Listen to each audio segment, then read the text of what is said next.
guys.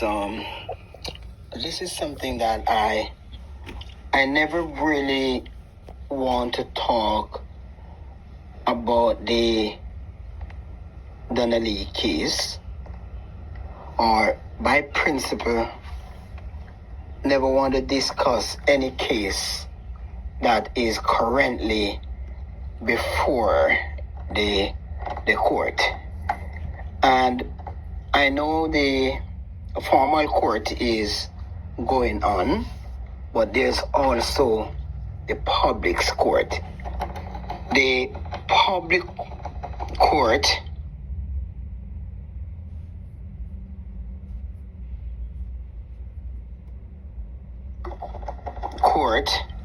is one in which the victim is often being tried and found guilty even without evidence or even without the normal procedure as in a court. Now, the Donnelly case is a very difficult one that as the entire world watching to see what the outcome is, one in which we'd have seen various public opinions, one in which we'd have seen many bloggers saying all different type of things or voicing their opinion in relation to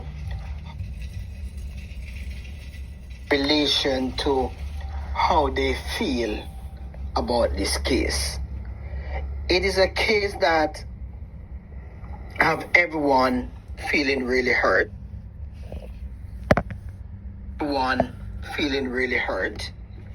And rightly so, because it is a case that involves someone who the country has invested in to uphold law and order.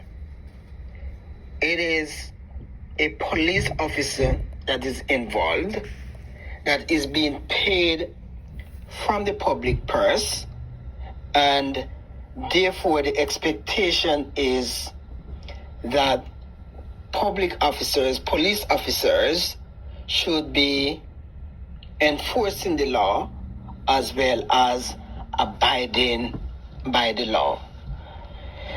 As I said, I didn't really want to talk much, but I feel compelled to speak as I read different articles and I've seen different bloggers voicing their opinions, some of which I really don't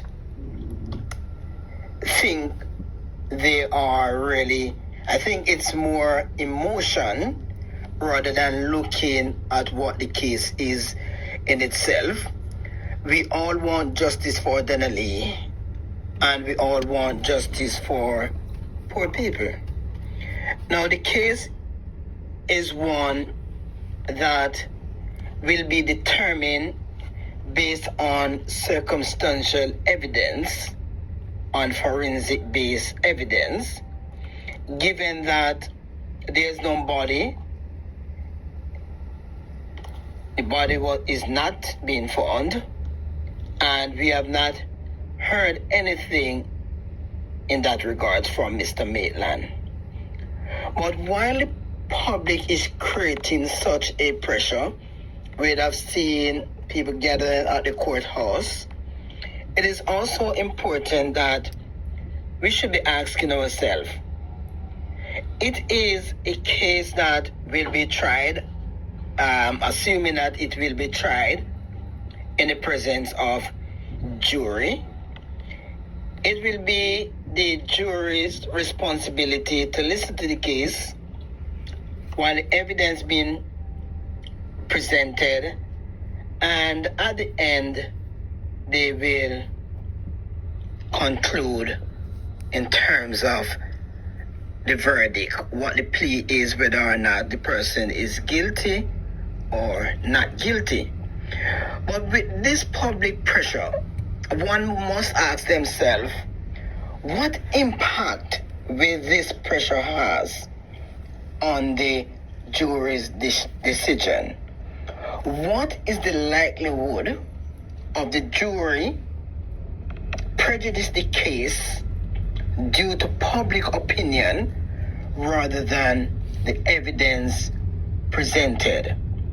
So far, we have seen various media houses, various articles in newspaper, on the radio, informing us as to what evidence are already being introduced. Remember, guys, this is the introduction of evidence into the case. It is now the prosecutor's responsibility to present this evidence in such a manner that will tie this man to the case or set time to the case, while it will be the responsibility of his defense team to rip the evidence apart, split this evidence, and defend their client. Therefore, as we look on, we are hoping that the evidence collected, and again, I repeat, that the evidence collected will be done in a manner that clearly identify and pin Mr. Maitland to the crime. It is not going to be public's opinion. It's not going to be my opinion. It's not going to be your opinion, but solely the evidence as presented in court. So far, I've heard or I've seen one article entitled "Blood Like Rice Green." Now, the article or the blood like rice green is in relation to a settee or sofa that is alleged, that was presented, that was cleaned, and a lot of blood. What appears, guy, and I won't say blood, to be blood. Now, if the investigator who brought this up in this case, if it's just presented in this manner of saying that someone's saying, then it becomes hearsay. But what will make this evidence more applicable to the case is whether or not this red substance was tested and has proven to be blood. Not only have they proven it to be blood, but also matching Donnelly's DNA. There we'll have a case. Outside of that, it becomes hearsay. Again, I've also read where they speak about some video camera evidence where he was actually trying to get the neighbors to remove aspect of the video camera until the video camera is presented in court. If this is not being presented in court, then it may also become hearsay. Again, speck of blood, I don't know, sorry, let me not say speck of blood, but it is alleged that blood were found on shoes as well as curtains. Again, we have to ask our question, the question, what amount of blood is it? Because, guys, whether we believe it or not, she partially lives at this man's house. We don't know when the blood was there, how long the blood was there. We don't know what amount. We don't know what shape or form is this blood in. Yes, I know they say that it matches her DNA, but at the end of the day, the degree of the blood will also help to determine what has transpired. Remember, Mr. Maitland has not given his account or say anything regarding the matter.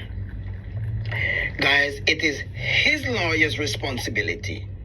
It's the responsibility of the lawyer to defend his client. Therefore, the lawyer is not just there to listen to the prosecutor being presented or presenting his case or the evidence.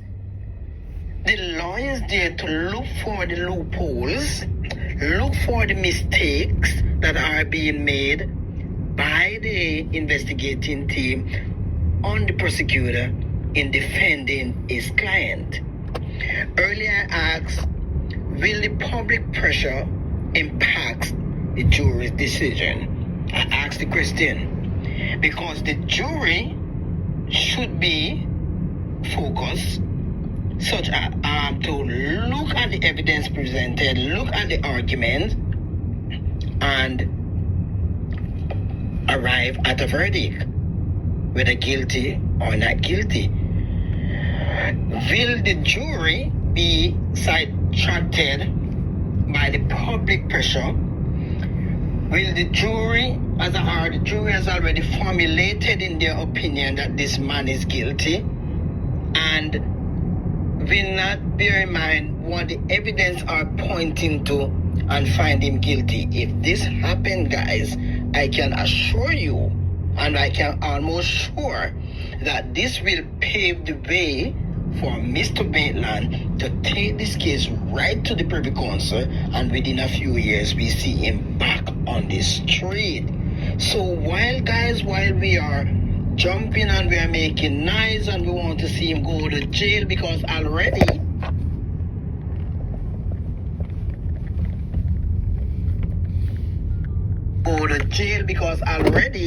the public has already found him guilty. The public is exerting pressure. We have seen bloggers going to the courthouse and they are making noise and they are calling for him not to get any bail. Will this jury use the evidence presented and not public opinion?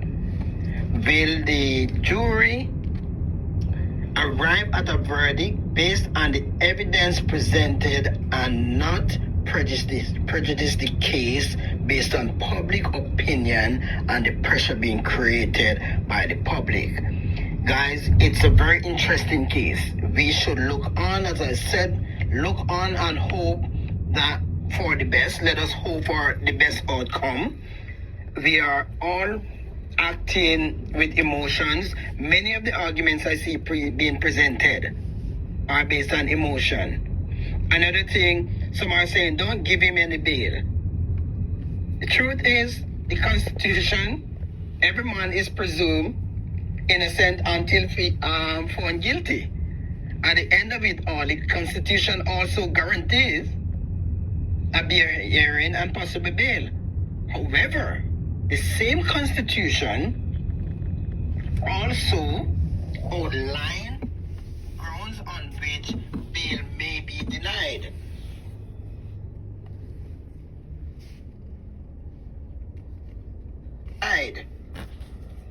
Guys, you can check that out yourself. Draft up the Constitution and read it for yourself. It clearly states persons entitled to bail, and it certainly establishes the conditions for bail as well as conditions under which bail may be denied. So let us, while we are very emotional,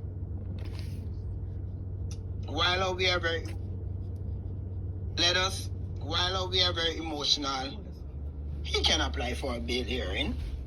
The judge can grant him bail as well. And don't come at me now.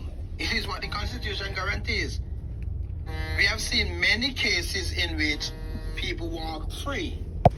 Many cases in which people walk free and they have committed the crime, all because the evidence being presented by the prosecutor and the investigator, they are not able to link the individual or present their evidence in a way that arrive at a guilty verdict. Again, I'm just watching, I'm just reading, and I'm just hoping for the best. It based on circumstantial evidence, and the question still lingers in my mind. Will public pressure impact the decision of the jury, which I hope not? Will the public opinion and pressure prejudice the outcome or the verdict made by the jury? Because we all want to see this man go to prison. If that is the case, guys, I'm almost sure that we will see him at the Privy Council, and it is possible that he will be walking away. Let us hope that this evidence is presented and tie this man to the crime. Let us hope that that same red substance was tested and has proven to be blood, and has also linked Donnelly's DNA to that same red substance. Let us hope that the video camera evidence is also presented in a way that match or actually tie this man to the crime. Guys, this is my opinion. This is my view. You can like, share, and subscribe to my channel. You can leave your comment. You are free to disagree with what I'm saying, but please, don't bother the disrespect. It is my opinion. You have yours, right? So let us talk. Let us talk. Leave your comment. Leave your comment. Leave your comment. And again, remember to like, share my video. Most importantly, you have to subscribe and also hit that notification bell. And remember to check out my mathematics video. I'm looking at various topics in mathematics. So remember to go to my channel, watch those videos, encourage your kids, especially those in high school from grade 7 through 11 to watch my mathematics video and see what they can gain. Guys, we are all hoping for the best for Donnelly. We are hoping for justice. We are hoping for justice. Poor people has gone through a lot. So we are hoping for justice for Donnelly, and not just Donnelly, but also poor Jamaicans. Guys, I'm out. Like, share, and again, subscribe.